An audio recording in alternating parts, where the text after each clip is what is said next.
آپ لوگ جانتے ہوں گے کچھ دن پہلے فرانس میں گستاخی کی گئی تھی۔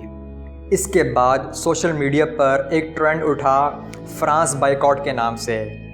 بڑے بڑے سیلیبریٹیز نے فرانس بائیکاٹ کو پروموٹ کیا اور اسی حوالے سے میں اس ویڈیو میں کچھ بات کرنا چاہتا ہوں۔ لیکن پہلے فرانس میں جو کچھ بھی ہوا وہ انتہائی گری ہوئی حرکت ہے۔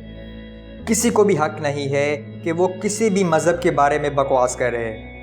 میں اس قسم کی ویڈیوز نہیں بناتا، مگر مجھے یہ اس لیے بنانی پڑ رہی ہے کیونکہ میں کچھ دنوں سے فیس بک پر ویڈیوز دیکھ رہا ہوں جس میں لوگ آ کر کہتے ہیں ہم اپنے لو بسکٹس کو آگ لگا دیں گے، ان کو کچرے میں پھینک دیں گے اور باقی بھی ایسی پروڈکٹس جن کا تعلق فرانس سے ہے وہ ہم ضائع کر دیں گے مگر استعمال نہیں کریں گے۔ تو میں ان لوگوں کو کہنا چاہتا ہوں کہ یہ پروڈکٹس تو آپ کی ہیں جو کہ آپ نے پیسوں سے خریدی ہیں۔ اب آپ ان چیزوں کو آگ لگا دو، کچرے میں پھینک دو یا ضائع کر دو، اس سے فرانس کو کیا نقصان ہوگا؟ کیونکہ چیزیں تو آپ کی ہیں، اس کا فرانس سے کیا تعلق ہے؟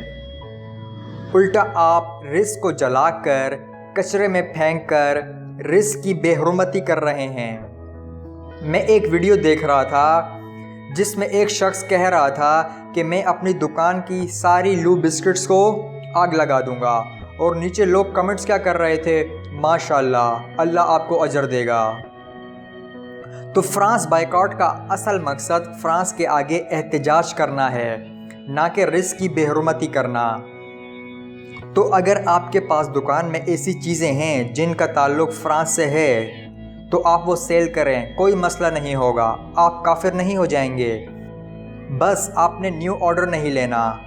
اسی طرح آپ کے گھر میں بھی اگر ایسی چیزیں ہیں تو وہ آپ استعمال کریں، کوئی مسئلہ نہیں ہے، بس آپ نے دوبارہ وہ چیزیں نہیں خریدنی۔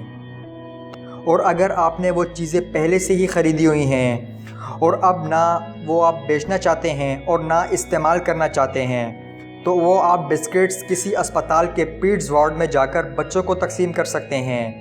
اس کے علاوہ میکینکس کی دکان پر جو چھوٹے چھوٹے بچے کام کر رہے ہوتے ہیں یا کسی مدرسے کے بچوں کو یا کسی غریب بستی میں جا کر بھی آپ لوگوں میں تقسیم کر سکتے ہیں، جس سے بچے بھی خوش ہو جائیں گے، رزق کی بے حرمتی بھی نہیں ہوگی اور آپ کا مقصد بھی پورا ہو جائے گا۔